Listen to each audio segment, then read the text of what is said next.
This is an overview of the listings tracker template. To use this template, we first need to install and activate the add-on.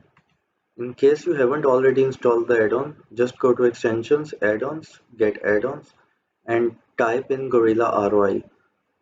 Install the required add-on, and then once the add-on is installed, you will start seeing it like this. To activate the add-on, you need to go to the menu, and you will see an option here that says use this add-on. Click use this add-on and then come to extensions, the add-on, and then in the menu you will see the option add user IDs. Since I have already activated mine, I'll just show you how the add user ID box appears. So this is the user ID that I'm using. You will just have to type in or copy paste yours. Once that's done, click save.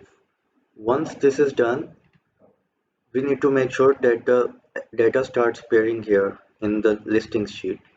In case there's an error where you do not see any data or you run into an error, you just need to select this cell, the SKU list formula, and then delete and undo it.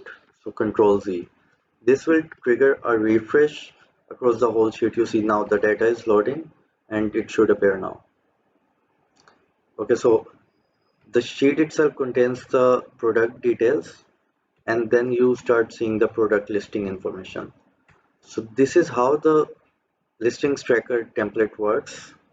Other than this, we have a few other tabs as well. The instructions tab contains the instructions on how to enable and activate the add-on.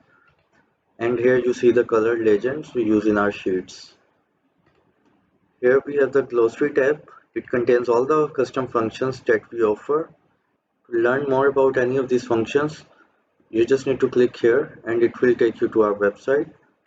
The inputs tab is actually a backend tab and it is recommended not to edit it. That's all for this sheet. Thank you so much. Goodbye.